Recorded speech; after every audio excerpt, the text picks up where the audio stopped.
Welcome back to the Square. I am your host, Curtis the Fifth. And I'm Curtis the Fourth. All right, and so take two here. Sorry about that.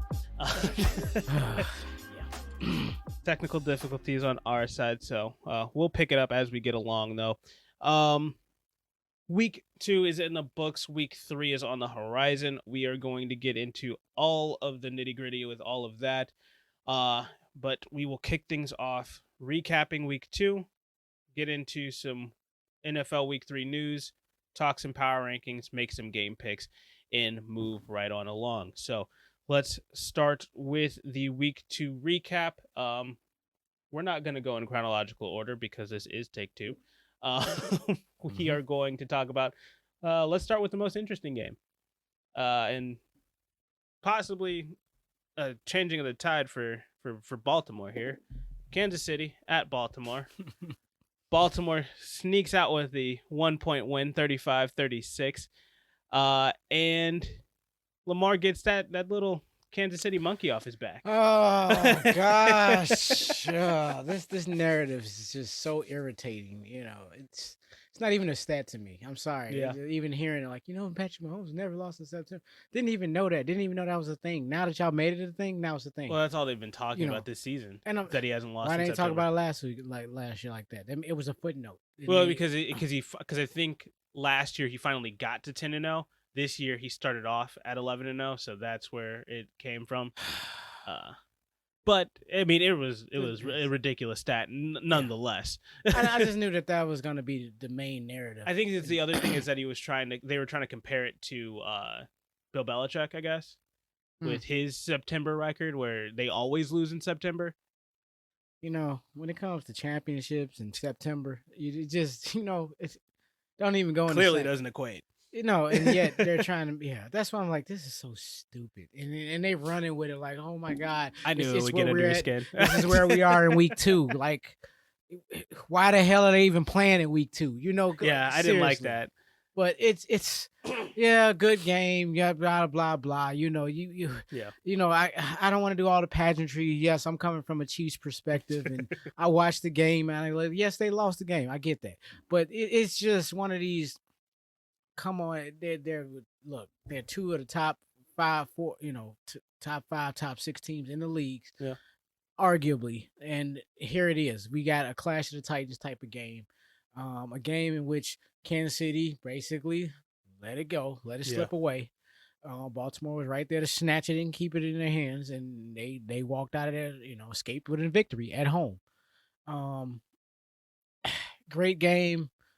On both sides, it's stuff to be, it was sloppy play on both ends. Why? Because there's 2 very good teams, 2 very good defenses, 2 very good offenses, and they ran very differently. But it's and I'm just overgeneralizing because it's just for what it was. I mean, it was a good game, but I'm disappointed. Game. I'm completely disappointed. It just, okay, they lucked up and got the turnover that they needed at the very end, and Kansas City did not defensively close out in the fourth quarter like they should have. And I will say this. This is the only criticism I have of Kansas City, and it's honestly concerning based off of what we were talking about earlier, in regards to the only thing that we thought Kansas City had a real issue with is defending the deep pass. Mm-hmm. But they have a true, with Frank Clark gone, they have a real big hole up front where the D line can really, really get stretched out. Because again, Chris Jones,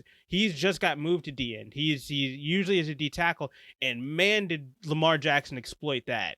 The fact that he's adjusting, he still doesn't really know how to read the run the way that you should as a defensive end.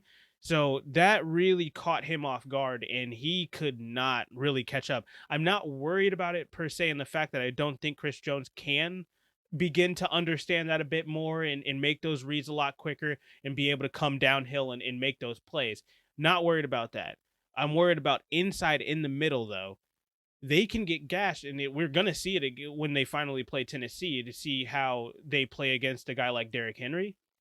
But that is one of the things that concerns me is Kansas City's rush defense, because I thought that was going to be good enough to help mask. I mean, because obviously their pass rush is good enough to help mask the inefficiencies that they have at corner and at safety. Right.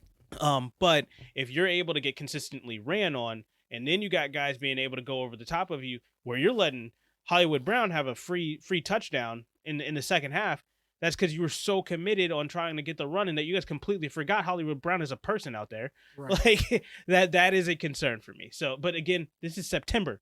They have time to continue to readjust their game plan on the defensive end, retool some guys, fit some guys into the positions that they should. So I'm not worried about them being able to get it done by the end of the season. It's just going to be something that I'm watching from Kansas City from now on, is to see how they continuously are adjusting their defense to attack the run game and to help mask their defensive back situation. For everybody saying that this defense isn't going to allow them to win a Super Bowl, I'm sorry, this defense already has won a Super Bowl, so Exactly. let's relax. And right, and they've been one of those middle of the road, Yeah. top 13, 14 type, Yeah. and that's just where they are. They're maybe it's a couple of more pigs right now, but it's week 2. Right. Now, as long as they don't drop to a worse than 20 defense, I'm not worried. Right. And it's not like this was a 36-10 game or something, where it was just like they were in it every step of the way. They led. They gave up just 12 points in the fourth quarter that really got them. So exactly. That's the biggest concern, though, is just them being able to defend the run. But you're also defending the run against a team that is honestly the hardest to defend the run against, because it's not just running backs; it's also the quarterback that you have to account for. And Tyson Williams was not a horrible running back during this game either. But I will say Lamar Jackson, his stat line was fantastic. And this is the kind of stat line that you have to have, minus the interceptions, to be able to win against Kansas City. 18 for 26, 239 yards, 1 touchdown passing. But then rushing-wise, 16 carries, 107 yards, 3 touchdowns. That's what you need. Obviously, you need to eliminate the 2 interceptions. You need to eliminate the fumbles. Ball security, like I said last week, is also showed itself again in this game for Baltimore. So they really need to crack down on that. But you do get some kind of uplifting, some things, something that got shed a light on was their defense being able to step up in the fourth quarter and completely shut down Kansas City in the fourth quarter. That was something that was a shock to me. Whenever Kansas City got the ball in the fourth quarter, I was like, okay, here they go. They're going to be up 42 now. Like that's what I kept saying. I was like, okay, now, because they never had the ball. They had 3 possessions, I think, in the fourth quarter, and obviously the last one ended how that ended. We don't have to get into that for your feelings, but the other 2 is just where it was just like, okay, he hasn't had the ball. Okay, that first one, he hadn't had the ball in like, I think it was like 8 minutes or something like that, like real time minutes. So it was just like, okay, he's just been sitting there. Pat Mahomes is going to get going. Kind of fizzled out. Same thing on the next drive. It was just wow. And I mean, credit to Baltimore's defense and being that this is going to be the reason as to what the issue, the other part of this issue was, and that was really stifling this Kansas City offensive run game. They just the run wasn't there. There wasn't a balanced attack, and I mean, granted, usually on the arm of Patrick Mahomes, there's more than enough. Yeah. And yeah, they were unfortunately a fumble said otherwise down the stretch of the game, which turned the tides. But he almost pulled it out. Yeah. But when I'm looking at 13 for 46 out of CEH, and then the next running back is 3 for -2. Yeah, it's a tough night. There was really no run support, which really there's no pass action. It's not pass action, play action. No play action really, but I mean, do you really even need a play action with Patrick Mahomes? But the point being is, in these moments when their offense isn't clicking and moving the way it needs to, what is the plan B? And I mean that this is where that run game has to be able to one, sustain drives, keep the clock running. But the other component, CEH, is ball security. Hold on to that damn ball. I'm just saying, you don't fumble, we win the game. It's just, I mean, I get like there's a series of things that come to cause the game, but okay, with all of that being said, with all those steps and nuances, that play there, that decided where the game was going at the very Yeah, end. because I didn't wait until the end of the game to text you what I did. Right. I went when he fumbled. That's what I sent. I just said, "Wow." There is no other words for that. But to your point about Baltimore's defense, their game plan on how to bracket Tyreek Hill and then effectively say, all right, Travis Kelce, you go beat us in the pass game, which he clearly did. Reason why I lost in the fantasy world was not Tyreek Hill, it was Travis Kelce. I was going against both of them last week, and that did not go well for me. I lost by 10 points. But though that whole plan there to take Tyreek Hill out of the game, it in effect worked. I mean, as much as you possibly can for Tyreek Hill. It worked, and for what he brings and the value he brings to that offense, and how it affects defenses and having to and how it affects Kansas City moving forward. I mean, granted, Kansas City, they scored 35 freaking points, and Robinson got a touchdoon. And 8 other receivers outside of Hill caught the ball at some point in this game. He had 9 receivers. Yeah, I get it. But I hate to say that. Oh my God, this was the blueprint. This is how they won. And I'm not saying that, but I'm saying that it does show that when you take Tyreek Hill out of the game, when you effectively eliminate him as much as you possibly can for a guy like him, it does change how they play, and it is harder for them to score. Because if Tyreek Hill is in this game, this is a 56-0 game. 56, 20, 22, you know. You could tell the game shouldn't have been as close. Yeah. And damn sure it shouldn't have tightened up the way it did in the fourth quarter for whatever reason. Andy Reid went conservative. I don't know what happened, but it just got conservative and couldn't stop the run. I mean, because like I said, they didn't have the ball. Because that I think that was the kind of the ingenious. Because this is what I really like about John Harbaugh. He is not going to do the conventional thing. You're down by 12. Fourth quarter starts. All right, let's throw the ball. Let's get down the field. Let's go score some touchdowns. He said, no, we're going to stick to our guns. We're running the ball. And they did it, and they went, and they still scored touchdowns with it. Right. But what happened is that you just had Patrick Mahomes just sitting on the bench effectively, and it kind of is that whole Belichick attack against Patrick Mahomes is let's run the ball as much as we possibly can. That's what they did in the AFC Championship game. Mm-hmm. Patrick Mahomes needs to sit on the bench for the entire game. If he's sitting over there, he can't hurt us. Right. Let's put him in a corner and let's leave him over there and let's stay on the field as long as we possibly can to get him cold. And that's what they did. And that's effectively how they went about the fourth quarter and won the game. And that, I think that was fantastic coaching to be able to have the foresight to say, okay, for one, we need to score touchdowns, obviously, but two, we need to keep him off the field. So let's go with this combo attack, and it worked. I will say it was a smart play. They played it right, and it got them the win. So congrats to Baltimore. Kansas City, don't panic. Don't need to hit the panic button yet. You're fine. You'll just bounce back next week. Again, we talked about they had this first 7 weeks was going to be murderer's row. Yeah. I said if there was any team that could run the table, it would be them. And that's one of the reasons why I was upset at myself, because I said it before the season that this was the game that I could see Kansas City losing, but based off of week 1, I didn't have the guts to take Baltimore in this game. But for some reason also, I felt like this was supposed to be in Kansas City. I don't know what. In my mind, it was supposed to be a Kansas City game. Something told me. I don't know. I think you said it, but I had no idea where it was being played. Yeah. When I seen it was in Baltimore, I'm like, yeah, because the game came on, and I was like, and then it started, and I'm like, who cares if they on the road? Man, we got this team. You know, it's like, and then of course the defense got some work to do. This is what it comes down to. The offense, just do you even in a freaking oh my God, they got a fumble. Well, okay, defense, if you could have stopped a couple of these things somewhere in the game. It also comes down to that 4th and 1. Right. It's a series of a lot of things you needed to do, and it came down to that play, and you just let them go. And okay, one point loss, and we're just coming off a back-to-back between Cleveland and now Baltimore, which is arguably two teams you're probably going to see in the second and third round of the playoffs. Yeah.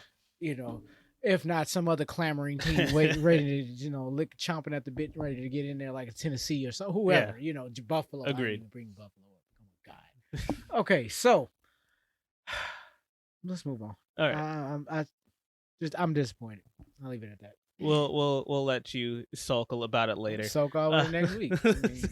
Tennessee versus Seattle in Seattle. Overtime game, very exciting game. Got to go watch the replay of this game, so that was got to watch it in all of its glory and at twice the speed. And yeah, Tennessee's defense, to me, it needs to be a bit more balanced. They were very good against the pass rush. Their pass rush was very good against Russell Wilson, rather. Obviously, and that offensive line for Seattle needs work. And we'll get into that in a second. But their run defense got exposed. The fact that Seattle was able to get movement on the offensive line and get Chris Carson out there to make plays, you got some.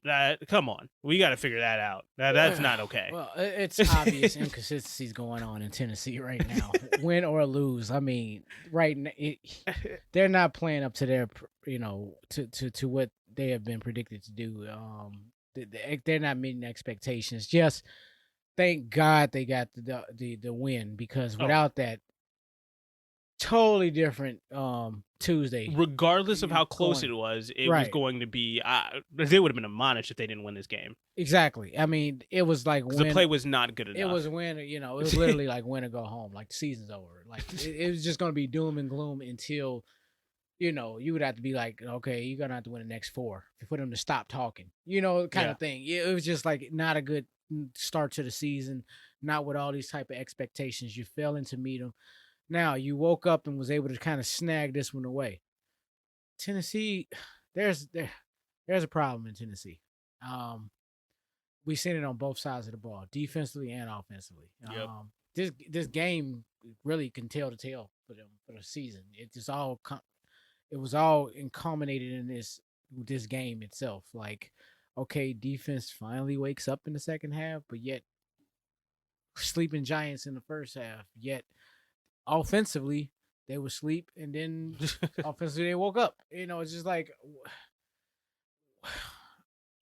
I can't make heads or tails of Tennessee right now. I like the talent. I said they were the sneaky good as far as their roster. Yeah. Okay. Sneaky good based on how they built the team. What they're putting out on the field right now remains to be seen. Like you can see they're trying to figure it out as we're going. You know. How they were able to beat Seattle is, let me explain. It's Seattle. Okay. Let's not forget all the things, the pros and cons that we've already established long ago, weeks ago. That never changed. Months ago. I know Russ was cooking and they was winning, but okay, now that they lost, now that gives me the space to just segue into this with a very little resistance now, because there still are issues here in Seattle. Because the question is, how the hell did you let them back in the game? I'll tell you how. Go right ahead. Seattle offensive line. Again, this is the story the of very early. Thing you started out with, like it's 100%. Right. It looked good for a moment. Again, I mean, you guys didn't hear this because this is take 2 again. But again, me popping my collar over here. I have been the champion of offensive lines are how you win football games, and all the teams that had a very bad offensive line play outside of Tennessee, who just had a worse offensive line to go up against, are all the teams that lost this week. Yeah. Like, it is clear as day that Seattle did nothing to fix what Russell Wilson's biggest complaint was, and that is the offensive line needs help. And they did not do that, and Tennessee's pass rush, like I said, destroyed Russell Wilson. They were beating him up again and again, and it was not a contest. But their run defense for Tennessee wasn't there, and that's how they really were able to stay in that game. A couple of big plays by Russell Wilson are obviously always going to happen. The Tyler Lockett play, and a couple of passes here or there. That's going to happen. It's Russell Wilson. You can't stop it. But when you can consistently get pressure on him and continue to hit him and make him uncomfortable, that offense can't get going. And he is the engine of this team. And man, when you get after him, it crumbles. And then the whole Derrick Henry second half, that is where Tennessee won the game. When Derrick Henry was able to tie up the game, I said it right then and there. As soon as this is going to overtime, they're winning this game. Tennessee is winning. There's no way Seattle, especially if Tennessee got the coin toss, no way Seattle was going to be able to win it, because they can't get enough pressure up front on the offensive line, and they're not able to stop the pass rush. Russell Wilson didn't have enough time to throw the ball down the field. No. Didn't have enough space to run the ball in the second half. Plus, defensively, they still have those holes that we've been talking about, especially when you lose a guy like KJ Wright, and in the middle of the field, he is just not that is a hole.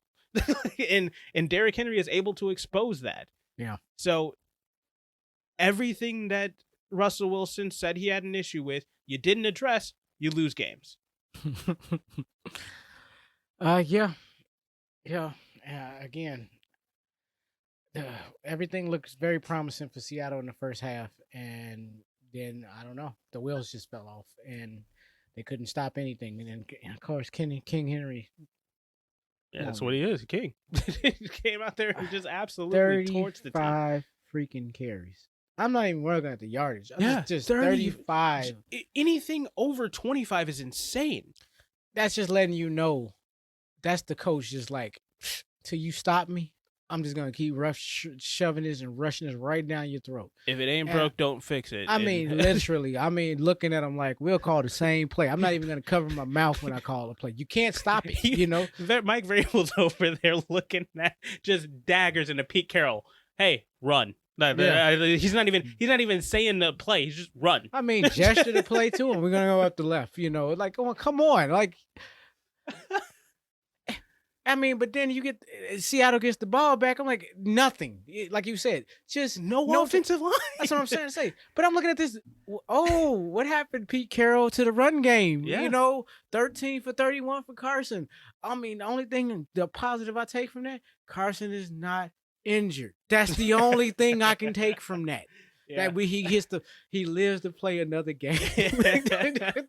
But my point being is, I think Pete Carroll has really lost it at this point to some degree. Like, he is going to get Russell Wilson and Chris Carson seriously hurt. He is not protecting his players at all. I mean, this is a joke. 13 for 31. Alex Collins gets 1 for 25. 14 for 56 yards is your running total for the whole game, and you lose 33-30. And on the opposite side, your defense gives up a 35 for 182 and 3 touchdowns. That defensive coordinator, I am so sorry. I'm so sorry to your family, to the children that you just put up in the school and the new house you just signed on. Stop the presses. This man, unfortunately, you need to be fired. If this continues to be the case, which I think it will be, he will be the scapegoat for Pete Carroll, and Pete Carroll's going to fire him, and Pete Carroll's going to make it to the end of the season. But like I said in the NFC West preview show, this is going to be Russ's final season in Seattle, based off. I asked for this, and this. Putting a campaign out here right now, man. Free Russell. Free Russell Wilson. And I see you, man. Please take your talents to South Beach. Literally, I really want to see him in Miami. Well, there's there's 3 quarterbacks that are going to be up for grabs this offseason. I'm just saying. I mean, I know they were doing a whole big Deshaun Watson thing. Would you rather him be in Miami, or would you? Honestly, I'd rather see Russ in Denver. No, I like him on South Beach. I just for his sake, I just think he'll be even more effective. You know, now. Is that the better team? That, you know, just putting him on each one as is. I guess Denver has a little bit more to I feel offer. like Denver has more weapons. But They've got but I guess I'm like, damn, they really gonna really move on Teddy Bridgewater, and he's playing well. everybody seems to continue to just move off Teddy Bridgewater. I get Again, it. Like another guy checking the box for me. He's the living, breathing scapegoat. Like, okay, thank you, buddy. I don't know how many times this week to me has just made me feel like I am an NFL god because everything that I've been saying has been coming true. Okay, and that's fine. You know, it's a long season. It is. That is true. It is very early. I couldn't be more wrong about most of my takes right now. I'm just like, that's why I don't have strong opinion. I'm like, doesn't matter what I think. Shit, it ain't coming right. It ain't coming to pass no way. It's just what I think, which is obviously wrong. All right. But moving on. I digress. You already know I'm big on Tennessee. I'm huge on, of course, Russell Wilson. But when you put these two together, now I have to be critical of the two. Oh my God. It was bad all the way around. Thank you. I have so much ridicule for how many praise. points were put up. We have a lot of issues with both of these things. Yeah, like y'all do better, y'all. Just do better. All the way around. This game, the score does not indicate the issues that going on both sides of the ball. There's so many issues. It's bad. But when you make the top 10, I am going to be so critical about these teams, and then they're in the head to head. Yeah. Yeah. So this is I take it for what it is. These teams just need to do better. But to your point in Seattle, there's a problem. I mean, and the problem has already been set out, and it's already on the course. It's on the water. It's sinking. Yeah. It already started springing a leak. Be warned. Yeah. You have been warned. Let's be a little bit quicker about these next games here, because I mean, for your guys' context here listening, we've already made our takes on these. This is our second go around on trying to recap these games here, but we could take a little bit of time on this one because we really didn't get into it. New Orleans at Carolina, 7 for New Orleans, 26 for Carolina. Sam Darnold's that dude. He is a whole new player. And as I was rudely interrupted, let me get back to what I was talking about Sam Darnold. Quickly, his stat line before I get into what I really want to talk about with him. 26 for 38, 305 yards, 2 touchdowns, only 1 interception. The interception, I will say, was bad. It was a bad throwaway in the third quarter. Just didn't get it to where it was supposed to go, and it got picked off. But outside of that, this dude looks so much more confident in this system with Matt Rule and the weapons that he has and in the chemistry that he's created with his teammates. This is a completely different player. He has come out and he just had, like I said, it's just exuding confidence with him. He feels empowered to go out there and just make the plays that he knows that he can make. And it really, what I was trying to equate it to was there was a play that he had where he was throwing to DJ Moore, right up a seam, right in the middle of the field. He's throwing the ball. God damn it. Phoebe, shut up! Go lay down.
Okay. All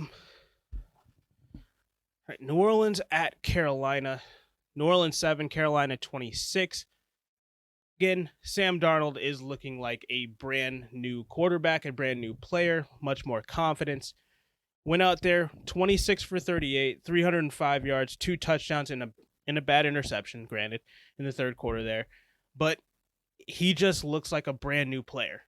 He looks like he has the confidence in the world to go out there and lead his team, and looks like he's empowered to just go out there and play instead of being bogged down by a horrible game plan from Adam Gase and really inefficient players outside of, I guess, Robbie Anderson is a whole new player too. But when you get out of that Adam Gase umbrella, these are completely different players, completely different quarterback. Yeah. I don't know who this guy is. I told you. I'll say it again. I don't know who this Sam Darnold character is. But this is an imposter because the one I knew, the one I know of, the real one, you know, that guy is horrible. So who is this guy? The real imposter again is Adam Gase. Don't know how this man kept getting jobs in the NFL, but he was a shrewd negotiator, and he kept stealing these jobs from guys, and he's stealing careers from these quarterbacks. Yeah, really doing. I mean, my gosh. I mean, because to Matt Rule and I mean any other coaches probably credit at this point that man to take talent and then to capitalize and maximize that and transform it to a winning combination of what you want to do in your offense. And look at this. Sam Darnold is you have no game film. There's no film on this guy. Yeah, literally, it's not the same player. You can't go to the Jets and being like, oh, so we totally irrelevant. It will not help you whatsoever. And I mean, this guy is refreshingly. I mean, my God, he's the new Ryan Tannehill. I've been saying, like, literally. I'm talking about for resurrected careers of a quarterback based on they had all that hype. They was, my God, they didn't, they underachieved and then got a second chance and boom, they take off. Now I think the new candidate that we need to keep a watch out on, just a little sidebar, Zach Wilson. But then I'm gonna move, but moving back on. But I just want to say that only because it was a Jets reference. But yeah, he's next on tap because. Yeah, that was a bad game. We don't even have to get into that. No, that was just that was it. That was my sidebar. But he looks wonderful. Sam Darnold is again. The only thing you can say is he's a different player. But the thing is that this is the flashes that I was able to see from him in New York, and I'm happy that this has been the case because this brings a whole new layer to the NFC competition here. Because now you have Carolina is now an actual player in the NFC now because they have very, very good quarterback play. Right. And I mean, just from what their defense was able to do to Jameis Winston, I mean, they were harassing him all day long. And I'll let you get into New Orleans and let you talk about them. I mean, I don't have much on them, so it's just a bad game for them all the way around. But Carolina was able to just create tons of pressure on him, and when their offense isn't able to do anything, and your offense is coming out super efficient, super effective every single drive, just constant pressure on the opposition. There's nothing that they were able to do to stop them. No, and I'm a little worried about it. If I'm a Saints fan right now, I'm very very concerned. Very concerned about just everything NFL related right now. Because, I hope y'all enjoyed it last week. I mean, for what it was worth, and I'm saying that even last week, I was saying like, man, I'm just gonna try to stay in the moment here and enjoy this because I'm like, man, I can only hope that was what it was things to come for what Green Bay would have been, but for what New Orleans would have just basically, look, we didn't miss a step. I understand Drew Brees is gone, but we're gonna make a really smooth transition.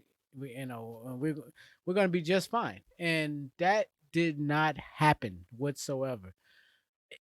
complete fallout here with New Orleans. It just, I mean, from the beginning to the end, it was a tale of two teams from one week to the next. The team we seen last week, remember they were displaced. They haven't been home. They're on the road. They're on a neutral site.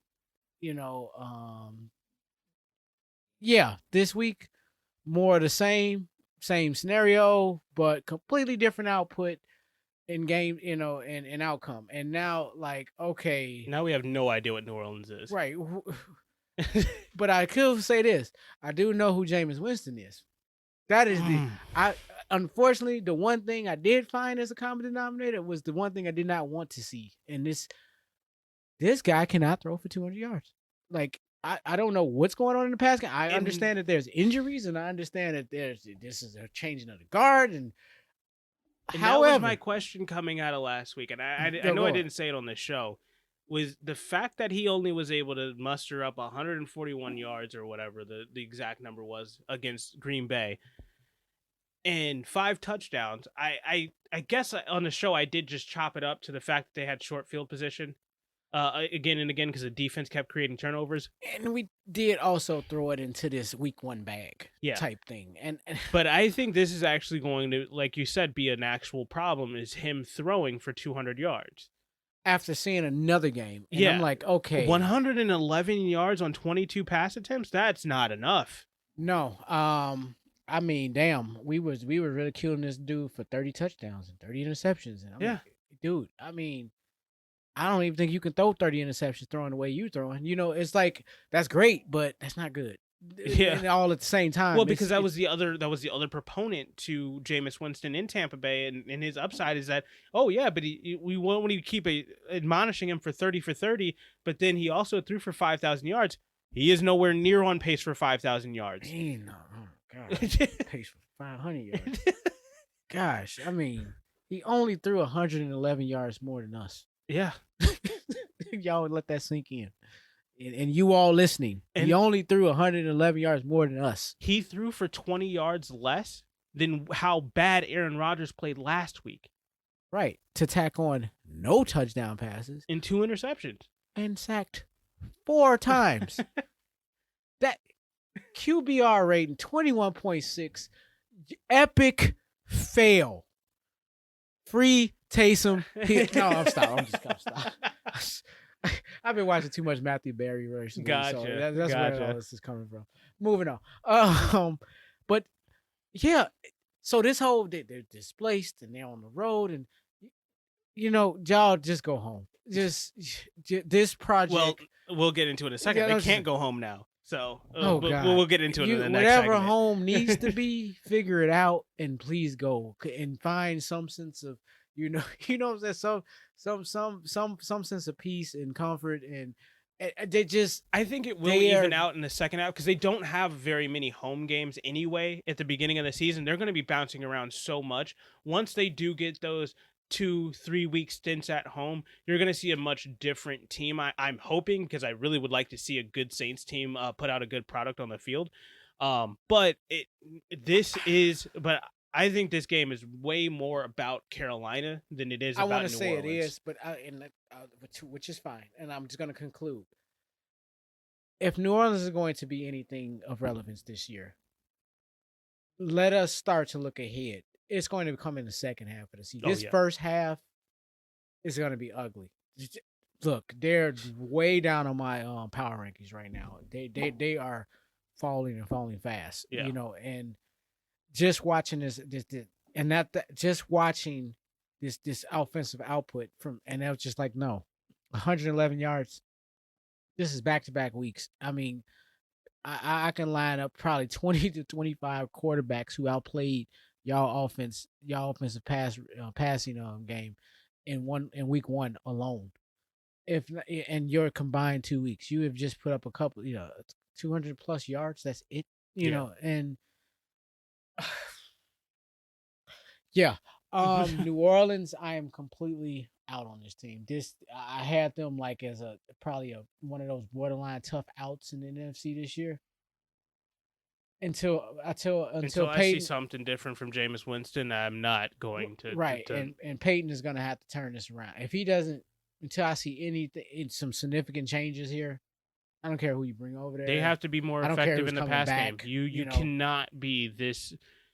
You cannot be this inefficient with the football. You just can't be, and we'll leave it at that. I mean, that is going to be the key as New Orleans moving forward. They need to figure out what the heck they're doing in the passing game. Yeah. Um, Agreed. Agreed. and then also what they're doing with Alvin Kamara, but that's a whole nother can of worms. Vegas at Tampa, Pittsburgh. They win this one 26-17. Another one I got right here. Pittsburgh, their it's problems. Not another one you got right. It's just another one I got right. That's a little bit more correct there. I don't think so. Pittsburgh, though, clearly has an offensive line issue. And that is going to be the case for this entire season. There's nothing that they can do to fix it, I don't think. I mean, it can only go down from here, technically. I mean, I don't know who they're going to be able to sign that's going to help fix their woes here. I don't think there's anybody out there. So they have some real bad issues up front that are going to cause problems for their offense. Defensively, they're mostly solid. I mean, you only gave up 26 points. I mean, it wasn't a horrible effort from from the defense, but there's just nothing you can do. Especially when your offense isn't able to sustain any drives. Yeah. So it was just a really sad output. Like you said, defense didn't play horrible, but when the offense is just non-existent, unfortunately, it's just going to be a bad reflection of the rest. It's trickle down effect. So, yeah. I mean, if anything, I guess that's the only bright spot we can say. They only scored 26 points. I mean, and they kind of held CMC kind of in check. You know, CMC doesn't play on this team. Hmm? CMC does not play on this Vegas team. Oh well, I'm gonna move back on. I went back to the. Why am I still thinking? See, I'm still thinking about the Panthers. Yeah. Wow. I never moved like mentally. I hear you talking, and I'm still thinking about what the Panthers. That game was horrible. Yeah. I'm sorry, I didn't mean to go back to that, but I just never got off the game. Very good. With that being the case, with that being the case, I'm sorry. Vegas, though, I'm back. I liked what I saw from the defense. I think that John Gruden has sneakily created a very good pass rush for one, but two, a secondary that can definitely compete and stay in games. They're not. I'm going to say this: Vegas's defense isn't ever going to be the reason that they lose. I don't think. Now, offensively, though, they need to be more efficient in plus territory. They had 6 scoring drives. 4 of them ended in field goals. And all 4 of their field goals were within 30 yards. So you got to be able, when you get close to the goal line, let's put it over the top. Especially when you have a drive that gets all the way to the 15, you're that close. You got to score. We got to be able to punch it in. Vegas, if they do want to stay on top of the AFC, that's going to be their key. We got to figure out how to be more efficient in plus territory. Yes, agreed. All right, quickly, 2 more games to talk about. One I want to spend a little bit more time on, so we'll start with the other one. Cincinnati taking on Chicago. They dropped this game. Chicago wins 17-20. Yeah, Chicago's offense gets off to a good start, but they need to be better at finishing, not just drives, but games as a whole. Andy Dalton had the early touchdown, gets injured. Kind of a weird game. So let's just take that. To say the least. Take that with a grain of salt. He gets hurt. Justin Fields comes in, then Justin Fields gets pulled out, and Andy Dalton comes back in. Then Andy Dalton can't finish, so they pull him back out and they put Justin Fields back in. Ain't that just fitting for Chicago? Again, weird.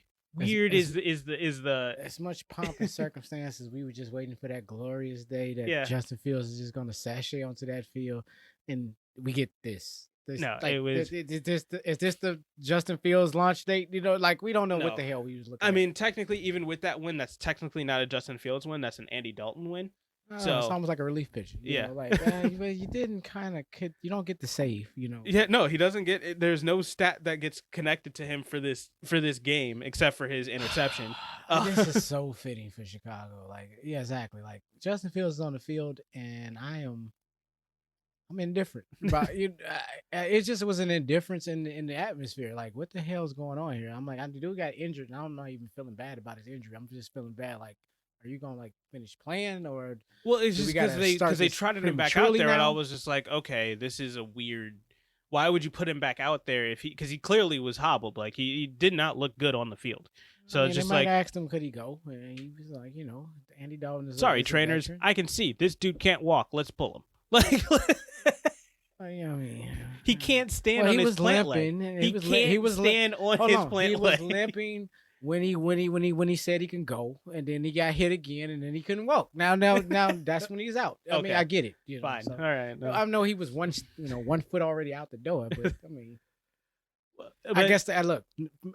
Full disclosure, Matt Nagy could be like, I did everything possible, and I exhausted all of my options. that's here. what it was. Okay. I'm just saying. When Justin Fields comes in, I will say critique wise, this is where and I've said this before, this is where I understand Matt Nagy saying he needs more time because you have a very bad interception that let Cincinnati back into the game for one, but then even kind of more, even smaller situation that happened is there was this weird wheel kind of flare route that David Montgomery does within the 10-yard line.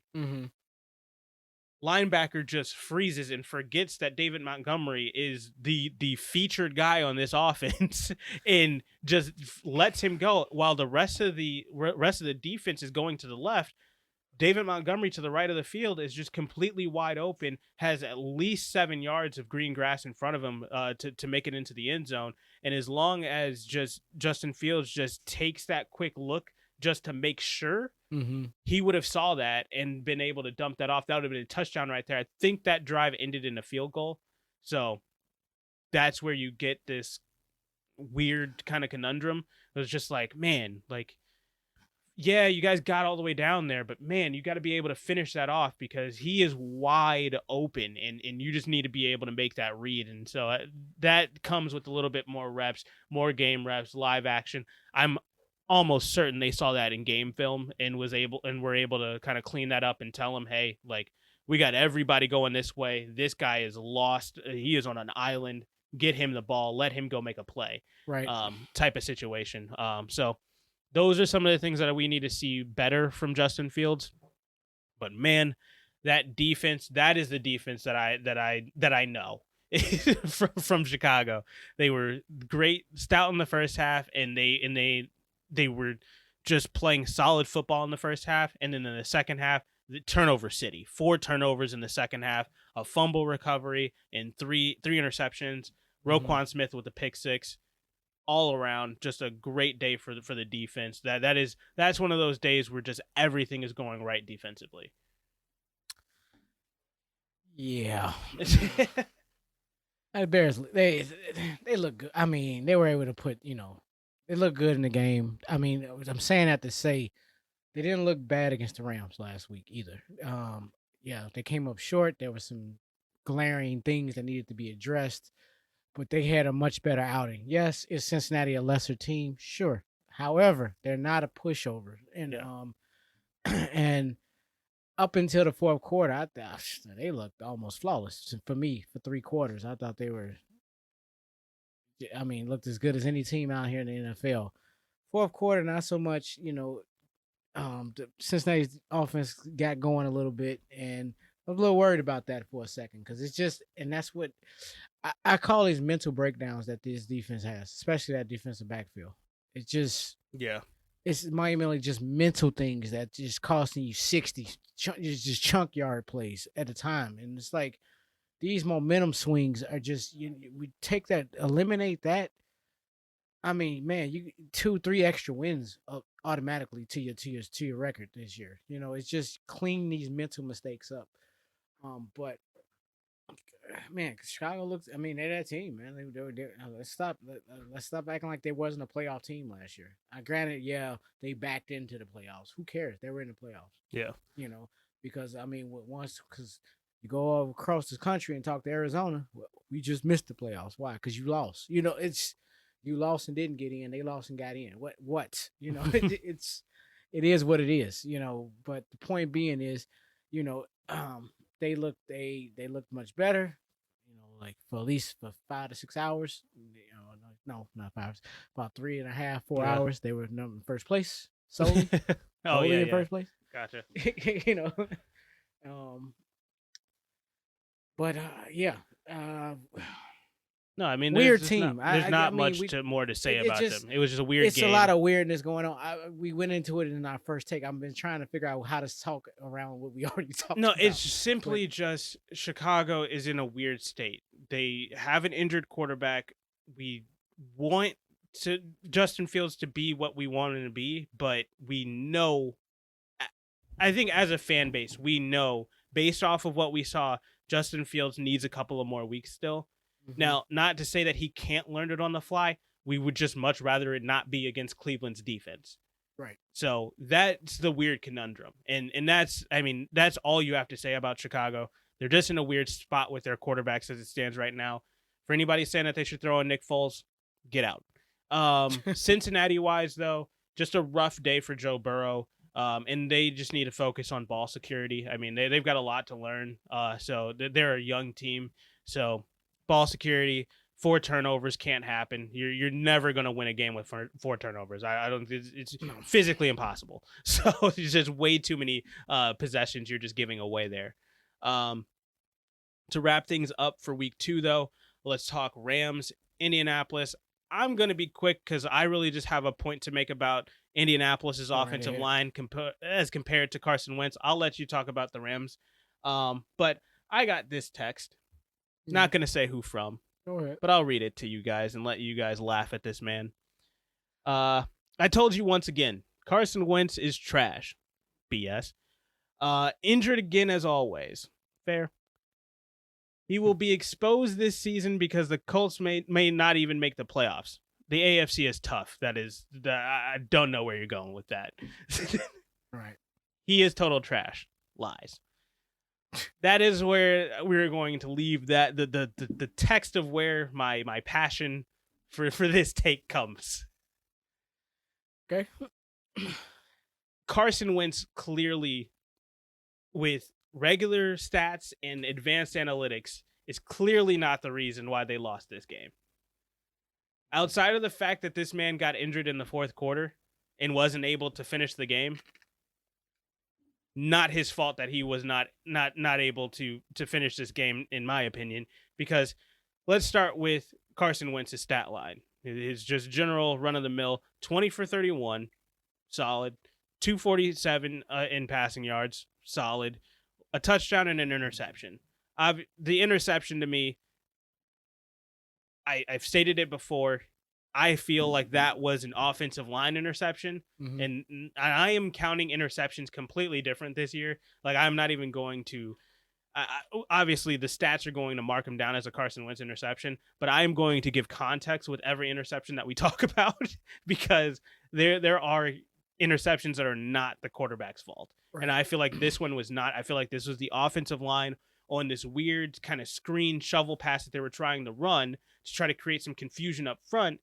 The offensive line clearly got confused and forgot to block like 6 guys. And the ball just was able to get snatched out of the air as he was trying to get it to the tight end, Jack Doyle. So that one, maybe he shouldn't have thrown it. There is some blame on Carson Wentz. Because to me, if I'm standing there in that situation, I'm looking at it, I'm like, nah, screw it. I'm just going to try to run it, see how many yards I can get, and hopefully I fall into the end zone. But fine. Maybe it was a bad decision to throw that. That might be tied into his bad throw percentage, which I'll get into in a second. Mhm. But fine, if that's the case, I'll take it.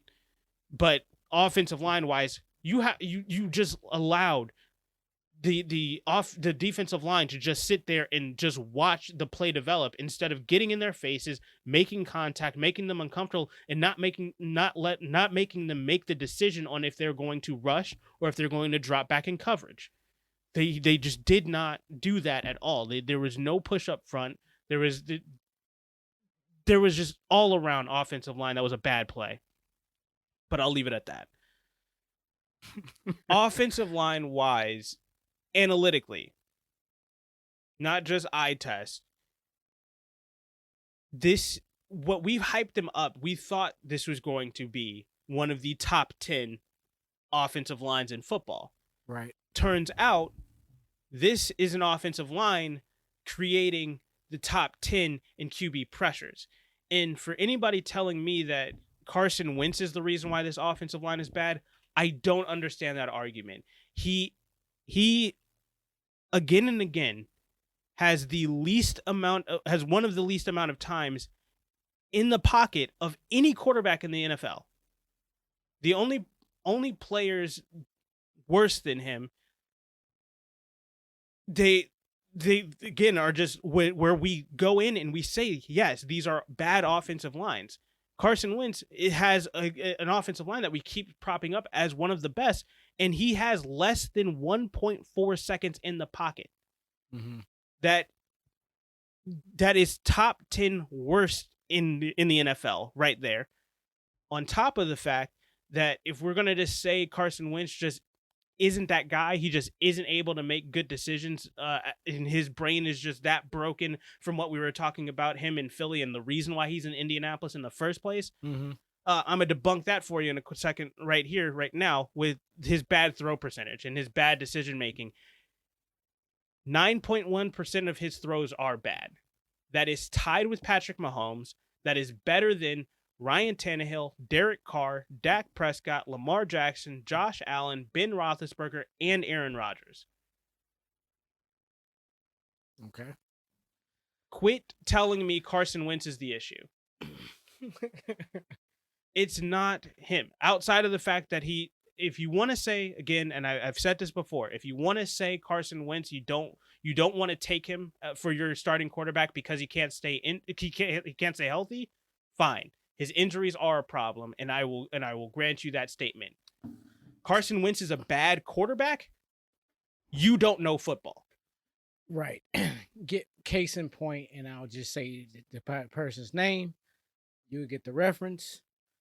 But taking the same scenario, and the guy gets the same ridicule to some degree for different reasons. Jimmy Garoppolo. Not a bad quarterback. Thank you. Never even been stated as a bad quarterback, and yet gets the same label. Has been, ridiculed for the exact same things. Yet that stigma does not stick with him. But again, that's why I had to. But with Carson Wentz, because of this several years ago, that hype and where he got too close to the sun, and his wings got scorched, and now people cannot they only look at him in that lens. And I'm like, okay, first of all, let's put him in his proper tier. That was an insanely good. Do you remember that team? I don't get me wrong. All I'm saying is he's not in that situation. He's not that guy. All of that is different now. And all I'm saying is Carson Wentz has not been getting assessed properly for who he is. Mm-hmm. He's not a bad quarterback. Like I said, he's a very good quarterback. He's not the greatest. He's not top 10. He could be arguably top 20, on the back end of it, but he's a starting quarterback in the NFL. He's not the worst thing walking around. There's quite a few starting quarterbacks that I probably would turn my nose up even to him. And I'm not even big on Carson Wentz. But the point is, numbers don't lie. And his team, he's gotten a nice balanced team here. Minus this suspect offensive line we're dealing with right now, which is also affecting his run game fantasy thing. He has Jonathan Taylor, folks. Several leagues. So I escaped. I've not felt the effects, but it's gonna be that's a mounting problem. It just can't keep happening. So it's more like I was saying. It's just like the reason I can deal with a Carson Wentz and a Carson Wentz subject now is because I had to disconnect the hype from the man. Now that that's gone, take him for what he is. Okay, I'm not saying he's Jimmy Garoppolo or he's better or worse than him. All I'm saying is take that as the same example. I use him and look at him the exact same way. And analyze it all the same way, try to be as unbiased as possible, just taking what he did and put what he's done on the field, what his numbers stated, and this is what this translates into. That's all it really is. Now, to the text, man, I'm gonna need a definition of what trash is, because based on that definition, you just told me Jimmy Garoppolo is trash, and I'm like, I beg to differ, because the man all he does is win. So if trash means winning, I'll take trash any day.